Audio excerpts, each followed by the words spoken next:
Again.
Can you guys hear me?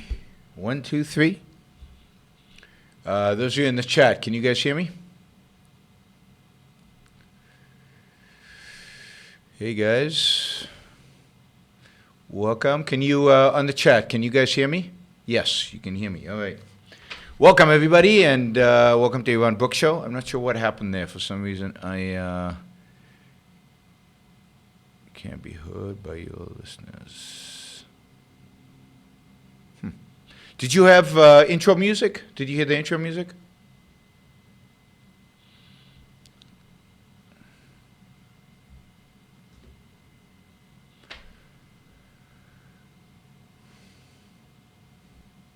All right. Welcome to the Yaron Brook Show. It's been a while. It's been, I guess you guys didn't. All right, we're going to start over. 1, 2, 3, here we go.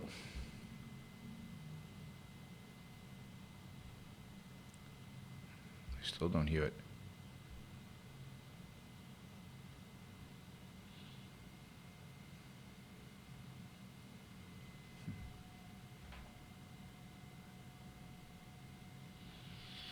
Okay.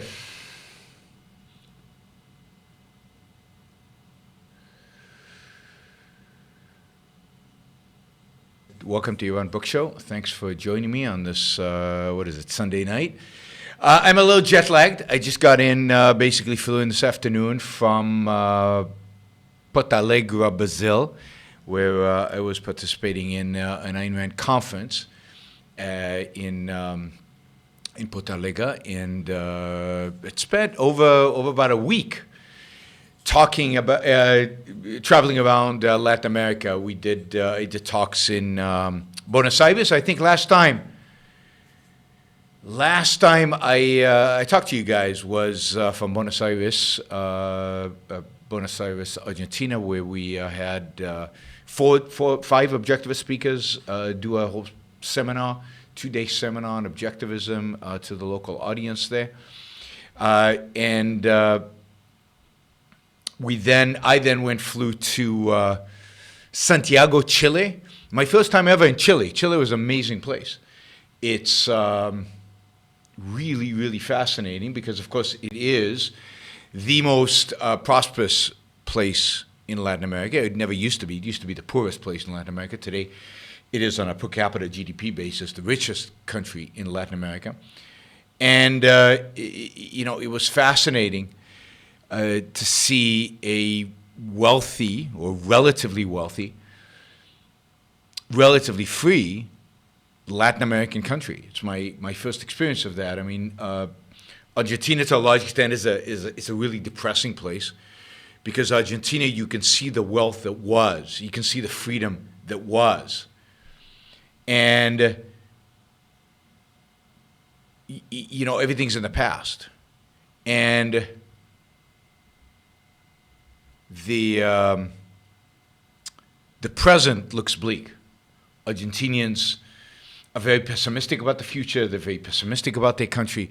They're very pessimistic about the economy. They've got elections coming up where socialist, the socialist is going to win. Brazil is a country that's, São Paulo is a very business-oriented country, so there's a lot of wealth there.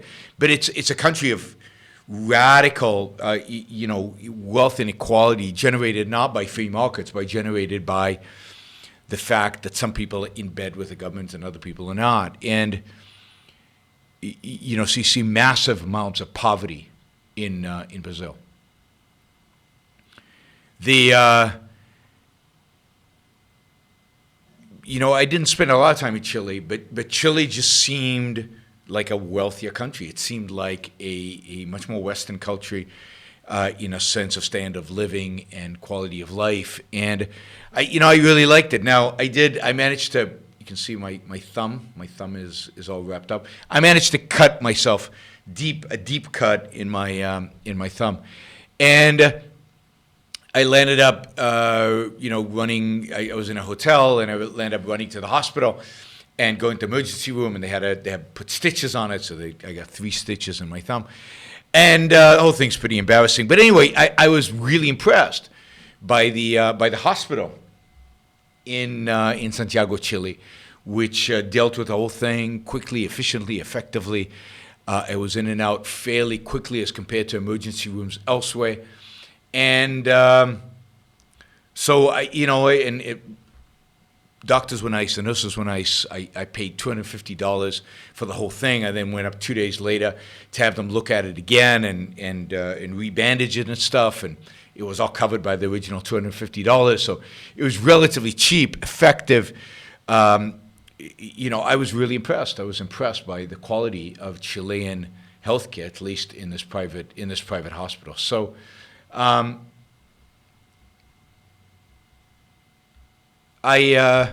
impressed by Chile. I gave a bunch of talks, a lot of seminars. Unfortunately, Ayn Rand is not very well known in Chile. I think we need to work on changing that. I think it is an up-and-coming country, and it's a country on the cusp. It's relatively free, and then the question is it going to maintain that freedom? Or is it going to decline back into statism and socialism? And it's in a very precarious place. It's not clear which direction it's going to go. It's not clear what is actually going to happen. And they need Ayn Rand, like everybody else. They need Ayn Rand. All right. So that was Chile. Then went to Brazil. Did a talk at a university, actually a Presbyterian university, a religious university, together with 3 of the speakers, Ankar Gate, Keith Lockitch, Ben, and Tal. And, we did this at the Presbyterian University, so religious university. There's actually a preacher that came in and did a prayer before we gave our talks. I've never had that happen for me, not at a university anyway. And but it was good. It had a good audience, a good event. Met a lot of people in São Paulo, and I think Brazil is a lot of upside for objectivism. A lot of upside in Brazil for objectivism, and I'm looking forward to that. And then finally we went to Porto Alegre. Porto Alegre is, I have a huge following in Porto Alegre, which is great. Porto Alegre is somewhere I've been to 3 or 4 times before. I think this was my 4th time. We had a large audience, well over 200 people in attendance. And it was a really great conference, full of energy. Again, the same speakers, full of energy, full of excitement. We had a little panel debate with me and Ankar Gate and 2 politicians, kind of free market politicians who are actually in Parliament in Brazil, working to make the country freer. So that was interesting, kind of that exchange between us and the politicians. It's not often that we get to be on stage with people actually engaged in trying to change the country. All of those videos were live streamed, so all of those videos will be made available, so you will be able to see them all. You can probably find them now in Ayn Rand Brazil, but if not, I'll put my videos at least up, the ones I participate in, and up on my channel later on once they become available. So a great event in Porto Alegre, and I really enjoyed it. Generally, I think Brazil is the most exciting place, while Chile is the most advanced. Brazil has the most energy. Brazil has the most young people, and a lot of interest in Ayn Rand. A lot of interest in Ayn Rand. So I'm very excited about the possibilities for Brazil. All right, I will take Super Chat questions if you have them, but before we do that, I do want to note that I'm going to be doing 3 debates this week. So I got back yesterday. Today. I got back today. Flew into Puerto Rico today. I leave tomorrow. And I'm going to be doing 3 debates this week against a socialist. So capitalism versus socialism. One at the University of Maryland. So if you're in the area, I'd love for you to come. The other one will be at the University of Texas in Austin. Same, open to the public. Hope you can make it. And the third will be at the University of Colorado, Denver. So really hope some of you Coloradans can make it and come participate. I think the debates are going to be good. It's going to be 3 debates against the same person.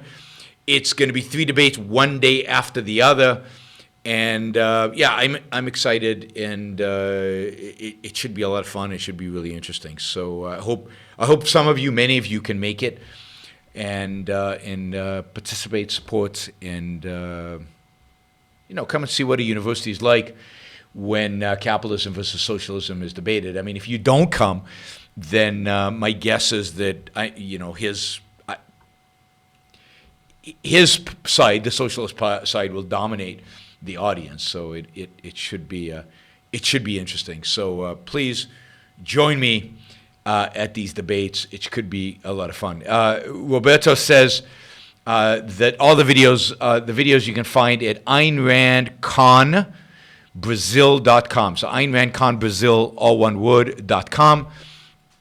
And all the videos are there. Roberto Rashevsky is the person who organized the event in Porto Alegre. There were well over 200 people, close to 300 people there, and it was really terrific, really terrific, and a great opportunity for me to meet a lot of people that I've met over and over again over the last few years as I've visited Porto Alegre and spoken at a variety of different events there. So it was kind of a little bit of a homecoming or reunion to see everybody again. We're hoping to make the event in Porto Alegre an annual event, an annual Porto Alegre conference on objectivism, weekend conference. So I'm looking forward to going back there next year and in the years to come, and to slowly contribute to the freeing up of Brazil, to turning Brazil into more of a free market.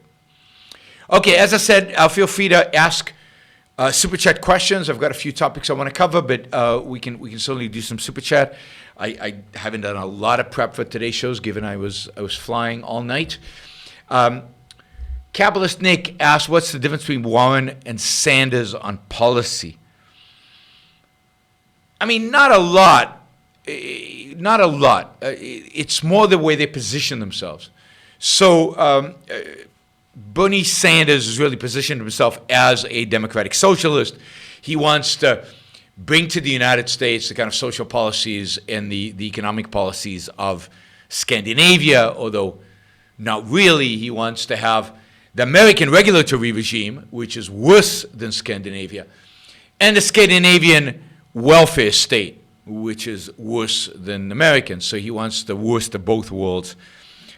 He doesn't really talk much about the kind of regulatory structure he would like in the U.S. He doesn't talk about a lot about the specific policies. I mean, he generally says he wants to reduce inequality, he wants to penalize the rich, he wants Medicare for all, and so on. Elizabeth Warren is much more specific about what she wants to do, and she has detailed plans, well-articulated, detailed plans on every single issue out there, including things like how she wants to deal with Wall Street, how she wants to deal with private equity, how she wants to deal with American Indians, how she wants to deal with healthcare. She's got detailed plans on every single thing. She's much more of a policy wonk, if you will, a policy focused than Bernie Sanders is, who's more general. He wants to bring kind of the social democracy policies, socialist policies to the United States. At the end of the day,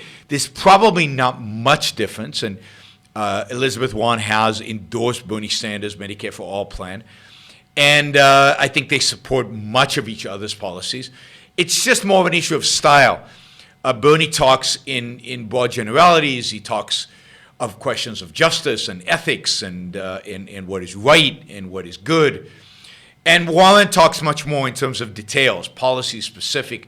She accepts all of, if you will, Bernie Sanders' broad ideas, but she is more focused on a specific policy. She is particularly nasty when it comes to finance. She's particularly a hater of banking, of capitalism, and also she has specific policy to deal with taxes. I mean, she has this proposal for a wealth tax, which many people are saying is probably unconstitutional.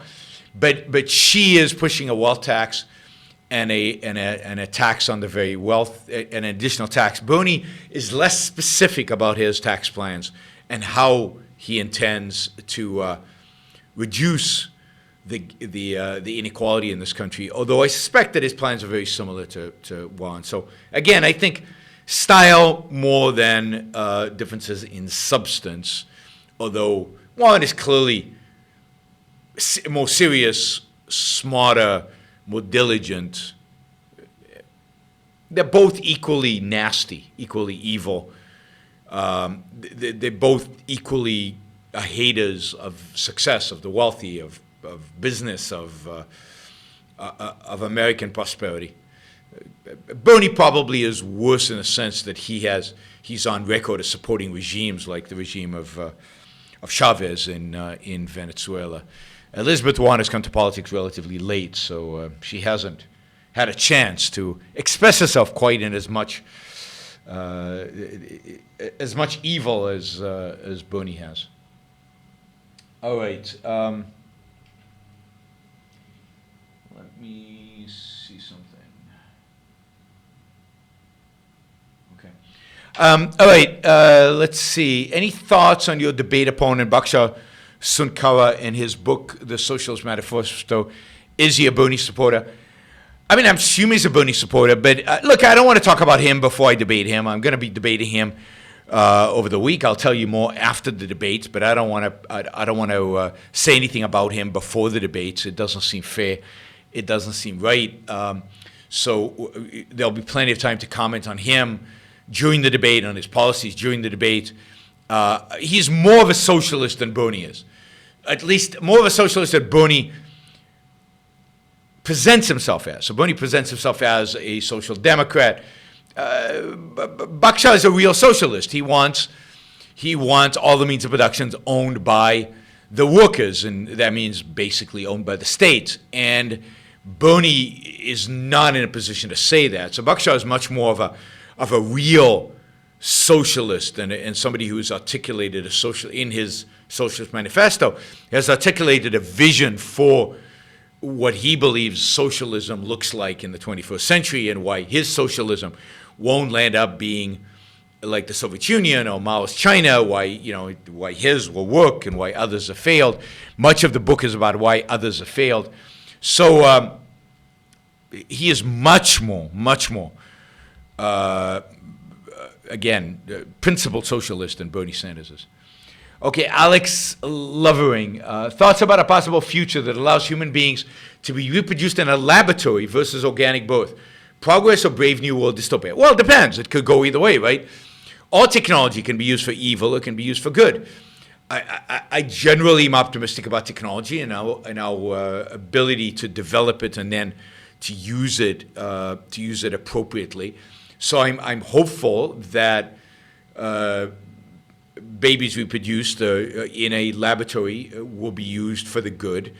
But for the good, I mean genetically engineered to enhance those human characteristics that should be enhanced, and to suppress things like inherited diseases, deformities, things like that. So I do think that we are potentially entering an era in the next 200 years, sometime in the next 200 years, where we will have the ability and have the capacity to actually tinker with the human genome and actually, in a sense, improve on our genetics, take, if you will, evolution into our own hands. And one of the reasons I think it's so important to fight for liberty and to fight for freedom, to fight for reason and egoism, is that that can be used for dystopian purposes. And that can be used just by bad individual human beings, or by superficial human beings, or by stupid human beings, immoral human beings, to do all kinds of things that don't make sense. And I think as technology gives us more power over nature, which it is, I think it's more important for us to be moral. I think it's more important for us to know how to use that power, and to use that power for good. Good meaning for what's really, to have an understanding of what human beings really are, and to use it for the purpose of human flourishing and individual human flourishing, and giving the freedom to individuals to make those decisions about their flourishing. But since now we're talking about making decisions about future generations, about your children, I think it's ever going to be ever more important than Ayn Rand's philosophy, that the ideas of reason, the ideas of rational thinking, and the ideas of a morality of self-interest, of rational long-term self-interest, they be part of the culture. If the culture is going to have that kind of, we're going to have that kind of technological power in the future, over human genome. Philosophy matters, and how we use technology will be dictated by philosophy. And if we have a lousy philosophy, then there's a good chance that these technologies will be used for evil. So we need to make sure that, all the more reason to fight the good fight, all the more reason to fight for a proper morality, and for doing this right. Now, when that happens, when we can start having designer babies and test tube babies, I don't know. But it looks like the technology is developing in that direction. So, as I said, in the next 200 years, I think that is possible. What are the essential differences, if any, between von Mises and Rand? Interested specifically in any collaborate opposing efforts. Read in a companion they had met. Yes, they had met. They had dinner a number of times. They exchanged. They were friendly for quite a while. But the fundamental difference between Mises and Rand is morality. It's the need that Ayn Rand understood that human beings need philosophy. They need guidance. They need moral guidance. And they fundamentally disagreed about what that morality should be. He did not endorse her epistemology or her ethics, which is the core of Rand's philosophy and the foundation on which she defends capitalism, and indeed without which she doesn't believe you can understand capitalism or develop a proper understanding of the world. So they disagreed on those foundations. When it came to economics itself, there was a lot of agreement. There might have been disagreement about the use of some terms and the way they were used, but basically both were laissez-faire capitalists. Both were, government should be in the business of protecting individual rights, and that's it. Although, again, Ayn Rand was much clearer about what that meant, what individual rights meant, where they came from, and how to understand them. Mises was much vaguer, because these are philosophical points, not economic points. But when it comes to economics and how an economy functions, and the role of an entrepreneur, and the role of markets and how markets function, there was vast agreement between Mises and Rand. What is your opinion, if any, of the future of Canada? Election coming up in October. I don't really have much an opinion. I don't know much about Canadian politics. I hope that this Trudeau guy is voted out of power. He's obviously been bad for Canada. He's quite a leftist. Canada is has a relatively free economy. There were some movements, I know, in past years towards privatizing certain aspects of the Canadian healthcare system, and it would be nice if Canada could return to that and resurrect that, so it could become even freer. Canada is basically just a little less free in total than the United States is from an economics perspective right now, at least based on kind of the Economic Freedom Index that that one can track, where they try to put a number to economic freedom based on a number of parameters, a number of criteria. And if you look at that, countries like Switzerland, United States, Ireland, UK, Canada, Australia, are all very similar in terms of their economic freedom. The United States moves up and down. We're going to talk about that in a minute.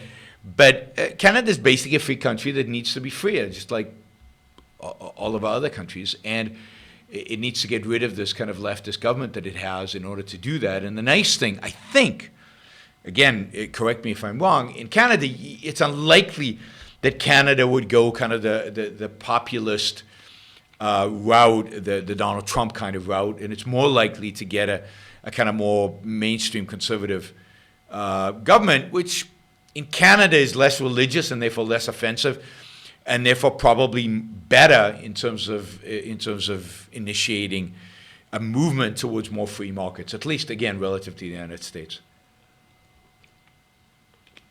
Avid Film Buff asks if I've seen a debate between Stephen Hicks and Fetus. Russell tried to argue that postmodernism can be used to advocate for capitalism. What are your thoughts on this?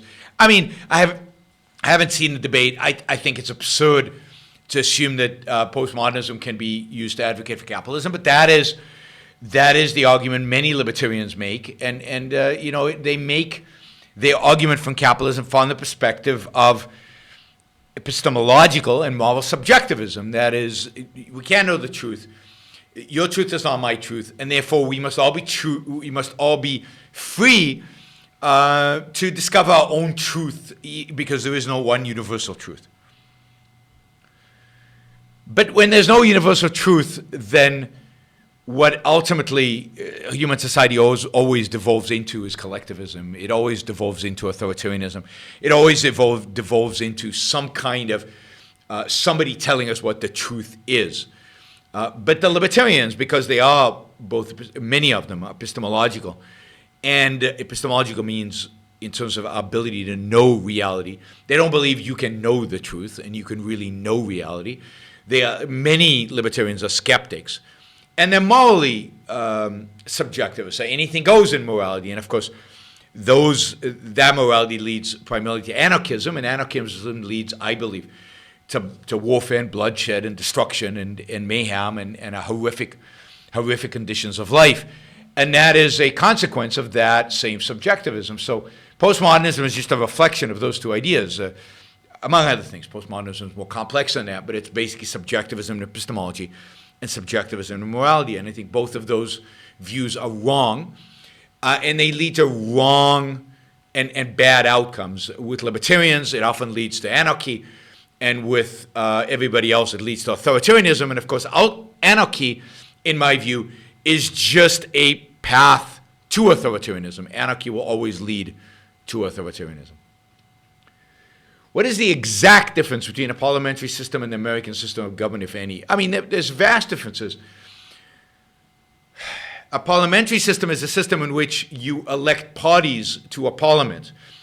That parliament then, basically based on who has a majority in that parliament, a government is comprised from the political parties that are represented in the parliament. And a prime minister is usually chosen, usually by a president who is a ceremonial president, a president without power, or a more powerful president like in France, or a queen like in England. But basically, a ceremonial figurehead appoints the prime minister, or gives the prime minister an opportunity to create a government. The prime minister then tries to assemble a coalition of political parties to get a majority in the parliament so that he can have his government approved in the parliament, and then governs that way. There's no executive branch and legislative branch. The executive branch and the legislative branch are two aspects of the same thing, of the parliament. The parliament both legislates, and the executive branch is a subsection within the parliament in a sense, right? So there's no separation of power, clear-cut separation of power, like there is in the American system, where we elect the president directly, not indirectly. where we elect and send the executive separate than we elect the legislature. So you can't have, for example, the kind of situation we have in America where you have a division of power. We have a Republican president and a Democratic House. In a parliamentary system, whoever is the prime minister is from the party that holds a majority or a large minority, a large enough minority to get for them not to vote him out.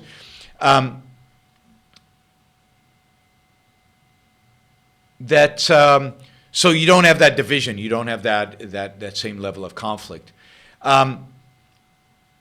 Parliamentary systems also, have elections whenever, the prime minister can kind of dissolve the government and parliament can call for an election. You can vote for an election, and then there's an election. And, it's usually scheduled one every 4 years, but there's flexibility in terms of exactly when that'll happen. It can happen earlier than others. Of course, in a U.S. system, it's exactly every 4 years. And Parliament has, in a sense, separate elections. The House and the Senate have separate elections than the election of the presidency, and a somewhat different timetable, although they coincide every 4 years. All right, and I'm sure there are other differences. That's just off the top of my head. Let's see. Jennifer asks, can you comment on the morality of not terminating a fetus that is known to have severe disabilities? Yeah, I think it's horrific. I think if you know that the fetus has severe disabilities, then you're basically bringing a human being into the world who is going to suffer their entire life, who can never live up to being a full, complete, functioning human being. And you're basically, you are going to have to live your life taking care of this child. You're going to have to take care of them throughout their childhood, maybe into adulthood. You're going to have to make provisions for them to be taken care of when you pass away, because they probably cannot take care of themselves. It's just, to me, this is evil. It's evil because of what it does to your life as a parent, and it's evil because what you're doing to this human being. You're giving them a life of suffering, a life of that lacks the potential to be fully human. And again, severe disabilities. We're talking about real. Now, where that line is exactly, I think parents have to make that decision, but that has to be a significant consideration. And at the end of the day, it is a moral issue. Too many people sacrifice themselves and sacrifice the child for what? To bring a life into this world, a life that is not going to be happy, not going to be complete.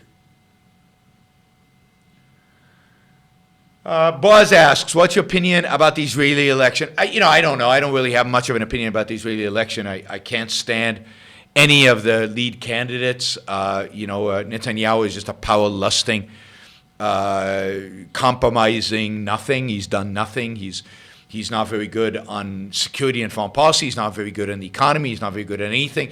And he's probably corrupt, and all he cares about is being prime minister and being in power.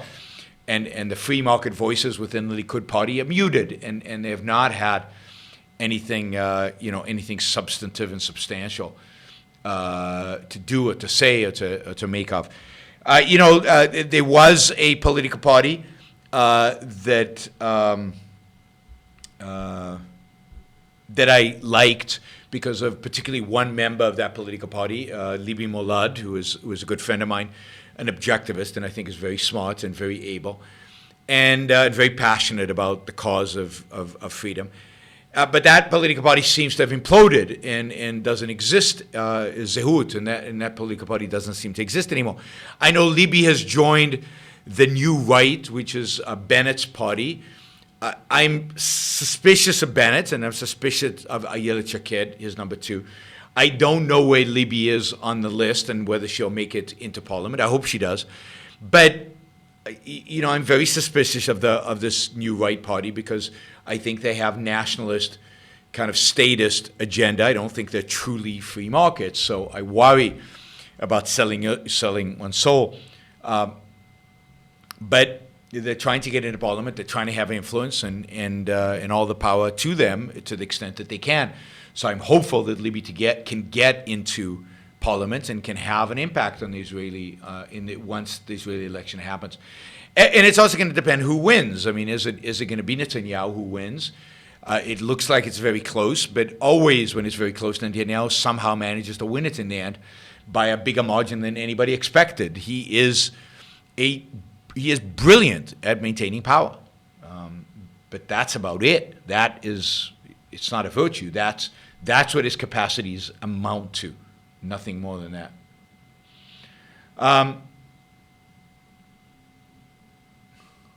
Let's see.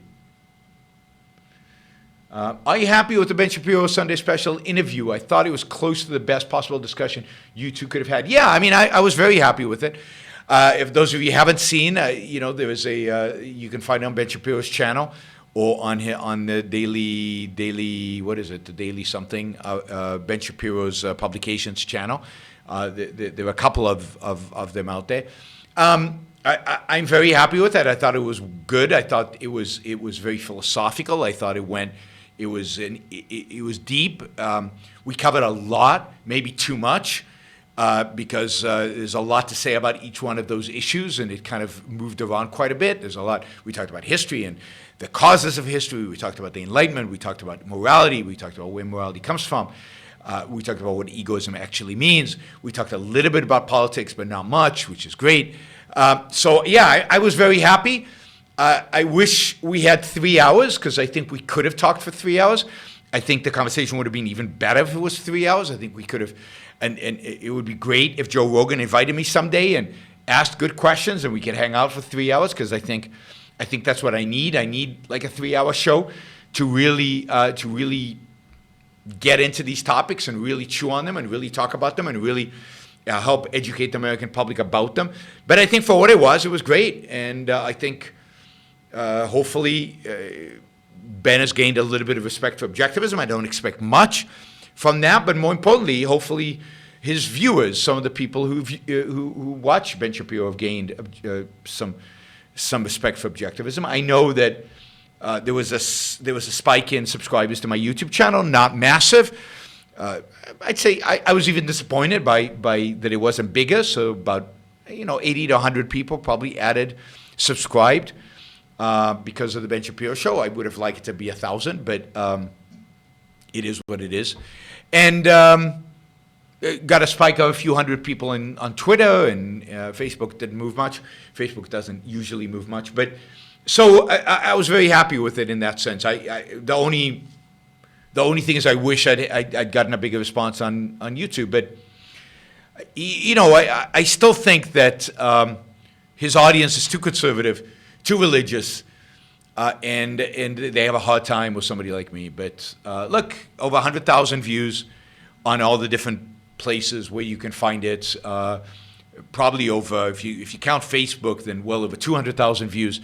And then on SoundCloud, it was something like 650,000 listens. So it's quite possible that interview reached 1 million people. So, I mean, 1 million people listened to it, not the whole thing, but some of it. So, hopefully that has an impact. You got to get to 1 million people and get to another 1 million people and another 1 million people. And you have to keep explaining, keep arguing, keep debating, and hopefully slowly convince people that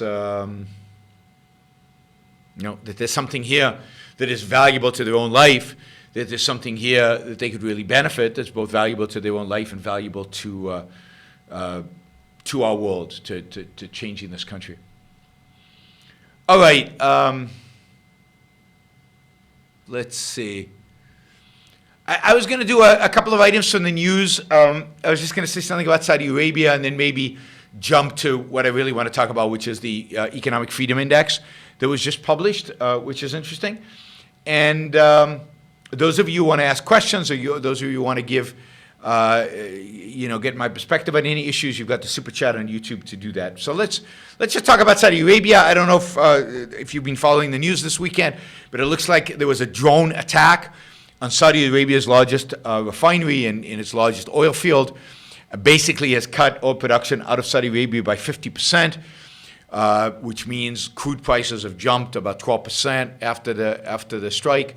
I read somewhere that Donald Trump is saying we're going to use our strategic reserves, although I don't know why we need to, given the amount of oil that the United States is producing. All that happens is prices go up a little bit. That's how markets work. You get a disruption in supply, markets adjust. But I find what is interesting here is the Saudis, this is a major attack on an oil refinery.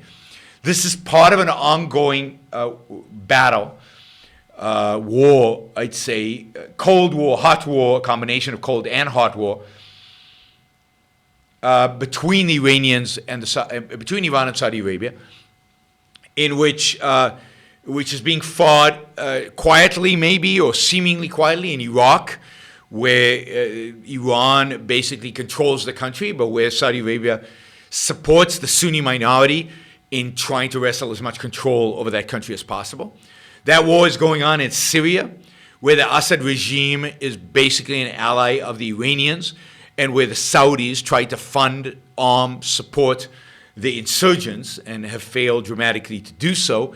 And the Iranians, together with the Assad regime, basically control Syria. It's going on in Lebanon, where Hezbollah is a arm of the Iranian government, basically an arm of the Iranian military forces, is subsidized, armed, and spiritually supported by the Iranians, and where the Saudis again are supportive of the alternative to Hezbollah. But the fact is that Hezbollah, an organization dedicated to the destruction of Israel and dedicated to bringing Sharia law to Lebanon, where Hezbollah is a dominant political force and basically controls much of Lebanese politics. It doesn't control it to the point where they can impose Sharia, but they basically have a veto power over anything that Lebanon does. And there's a hot war going on between Saudi Arabian troops and a Iranian satellite, if you will, in Yemen, where Shiites aligned with Iran, have basically taken over vast parts of Yemen. Saudi Arabia actually invaded in order to support the Sunni government. But again, it looks like Saudi Arabia is losing. So on pretty much every front, the Iranians are winning and the Saudis are losing. The Iranians represent Shiite Islam, but they also represent Sharia and fundamentalist view of Islam. They represent jihad and the expansion of Islam throughout the world. They represent terrorism. They are the largest funder of terrorism and have been since the Iranian Revolution in 1979. And actually in November this year, it will be the 40th anniversary of the Islamic Revolution in Iran, and 40th anniversary actually of the taking of the American embassy in Tehran, and really the first American capitulation to the Iranians by not using military force against them in that act of war. Saudi Arabia represents Sunni Islam. It represents supposedly a more moderate form, because the royal family is supposedly pro-Western. But of course, Saudi Arabia is the second largest funder of terrorism. Most of the terrorism funded by the Saudis is not funded directly through the government, but is funded by individuals within Saudi Arabia through charities. But Saudi Arabia is almost the equal of Iran in terms of its support of jihad and support of terrorism against the West. It's just not at the governmental level, at least not explicitly so. And the two are fighting it out in the Middle East. Now, Saudi Arabia is to a large extent dependent for its defense on the United States. It buys weapons to the United States, but it also has, American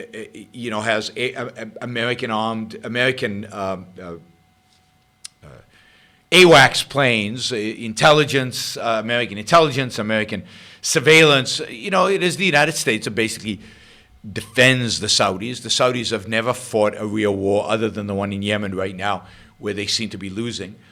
And Saudi Arabia is basically they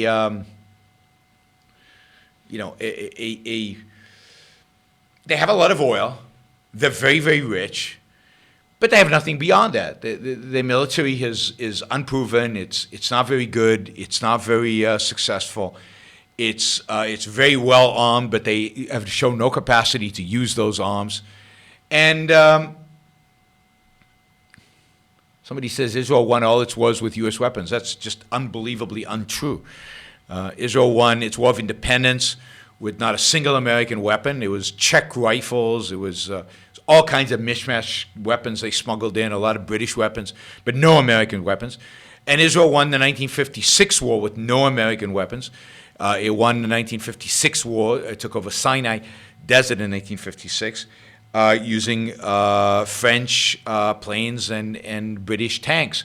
The same is true, by the way, of the 1967 war. 1967 war was fought with no U.S. weapons. You can check this out. This is not hard to find. Indeed, the United States of America had an arms embargo on Israel from 1948 until 1967. It's only after 1967 did the United States start providing weapons to Israel. So I encourage you to look it up. The Truman administration, 1948, placed an arms embargo on Israel, refused to sell weapons to the Israelis, and that continued until Truman in 1967. In 1967, the Europeans stopped supplying weapons to the Israelis after the 1967 war, and the Americans started, and since then, America has become the dominant provider of weapons to the Israelis, although many of Israel's weapons are made in Israel. Indeed, Israel sells weapons to the United States military, and Israel still buys some weapon systems from the Europeans. Now, all that I just stated is just fact, and the fact that it's news to some of you just means you don't know. Check it out. All right. So Saudi Arabia is really under pressure. In addition, the Saudis have a large Sunni population within Saudi Arabia, and always worried about the fact that Iran is creating problems among those Shiites within Saudi Arabia, that there might be a revolution from within. So Saudi Arabia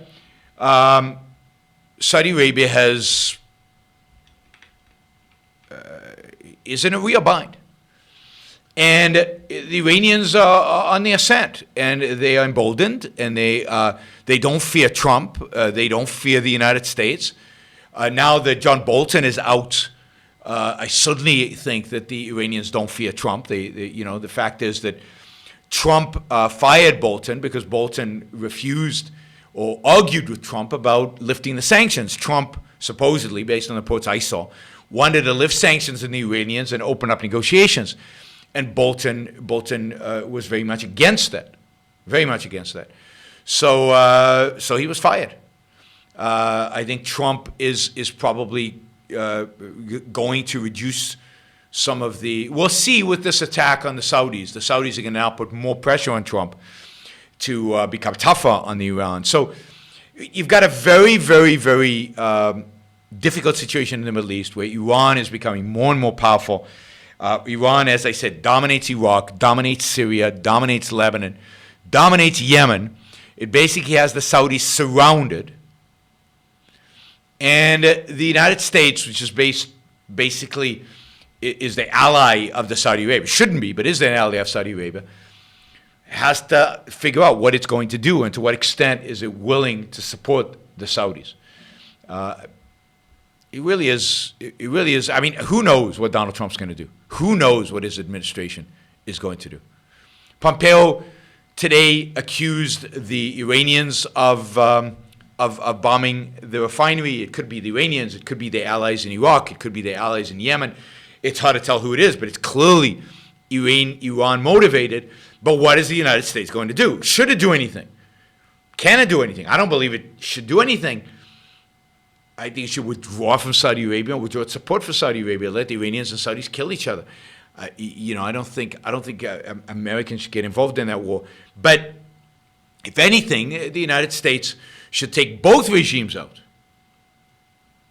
Should get both the Saudi regime out, take both the Saudi regime out, and take the Iranian regime out. I guess people ask, so that's my take here.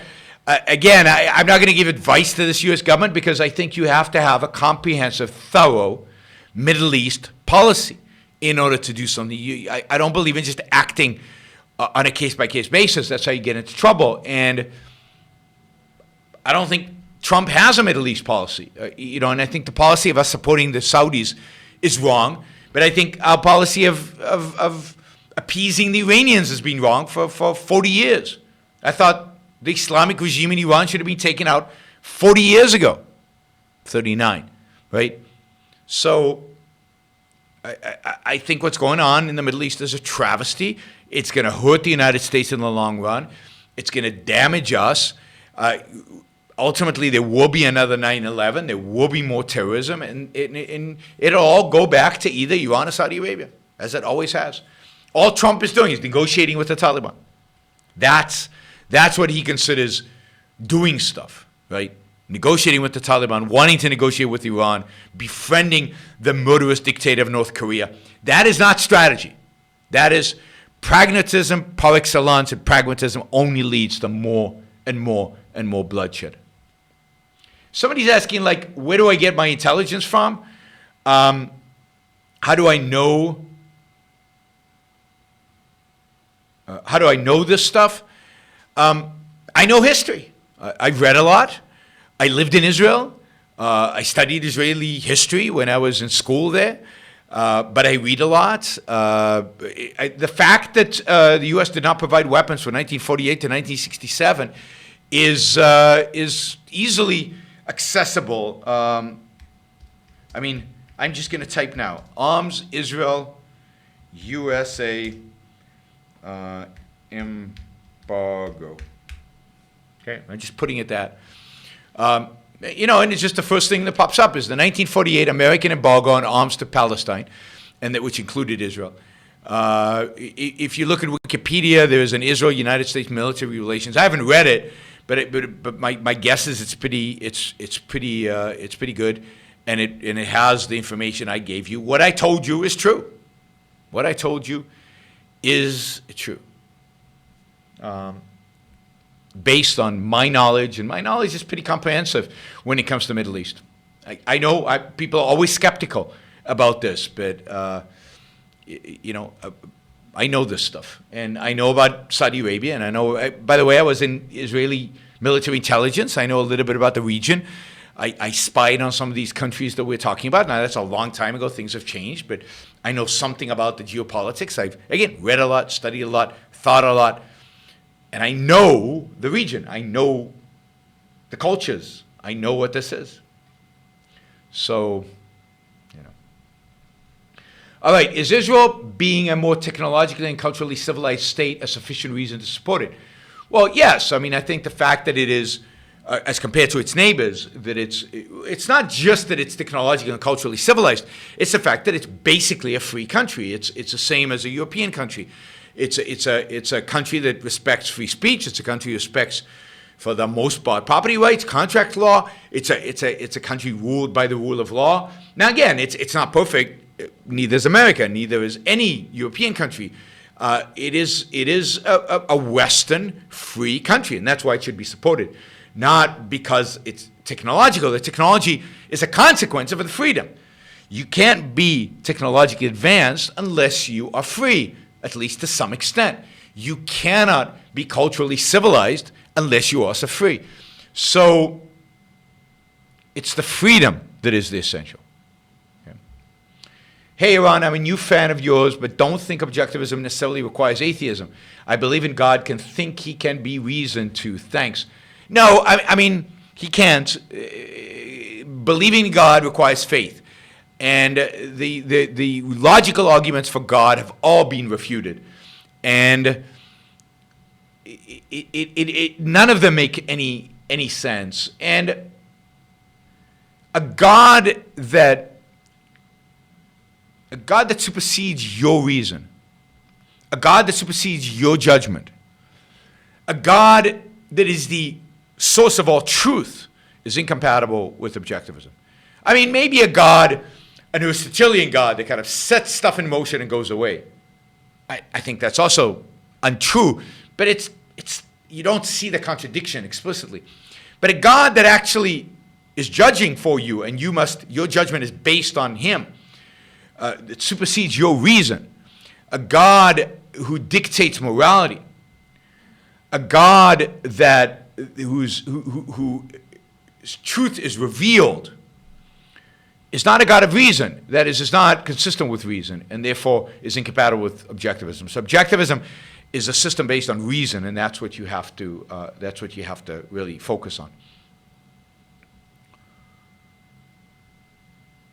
All right, let's see. What did you think of Daily Wire columnist? Well, what do you think I thought? Andrew Clevan comments about Ayn Rand's books were unreadable. Also, she got her economic ideas from Bastiat. I mean, what do you think I thought? I thought they were a hack. I'll do a video where I'll take apart Clevan's ridiculous attempt to critique Ayn Rand. I mean, it was absurd, it was childish, it was infantile, it was stupid. And we will see that in great detail once I pull up that video and comment on it sentence by sentence or paragraph by paragraph. All right, I think we're done with the super chat. I think we're going to call it a night. I'm tired. I'm going to go sleep soon. I've got a long week in front of me. I will try to do a show on Friday or Saturday. I'll be in California, so I'll be doing it from my studio in California. Probably won't do anything during the week, although if I have an evening where I've got some time after one of the debates, I might do a kind of a summary of how the debates are going and let you know. But certainly on Friday and Saturday, I will let you know about the debates and how they went. Just to remind everybody, 3 debates this week. 3 debates this week with a socialist, 1 debate at the University of Maryland, 1 debate at the University of Texas in Austin, and 1 at the University of Colorado, Denver. Each one of those debates are open to the public, so all of you are available. I hope all of you come and join in. You can find information about it on my Facebook page, on my website, yaronbrookshow.com. All of my public appearances are listed on my website, yaronbrookshow.com. Just go to appearances, and you can see it. You're asking if I watched Hombre, the movie. I downloaded it. I intended to watch it and didn't, but I'm going to. So we're going to get to Hombre. I'm going to review both Hombre and one of my favorite movies, another Western that deals, I think, with a similar topic on a future show. So we will get to Hombre, I promise, and we will talk about it. So those of you who would like to participate in my review of the movie, go watch the movie Hombre. And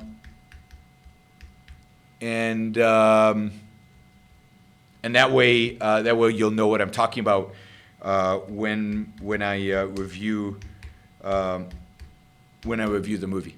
All right, and let me see. The second movie that I will review with it is called. For some reason the name has slipped my mind, so I'm just looking it up. Give me a second. It's got to be somewhere here. Anyway, I can't find it. All right, it's with Burt Lancaster and Audrey Hepburn, and it's a Western, and and I will let you know next time before I review it, so you can watch it if you want to see it. All right, thanks everybody. Hope you enjoyed the show.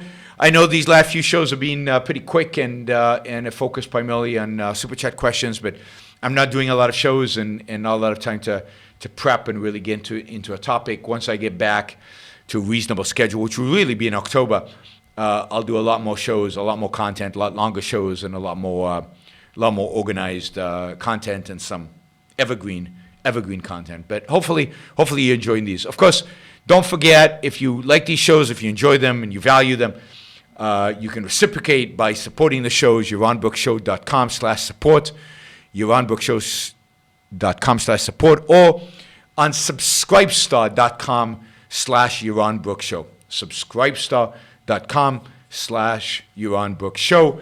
And I'll see you all hopefully at the debates. Come join me. It'll be a lot of fun. Bye, everybody.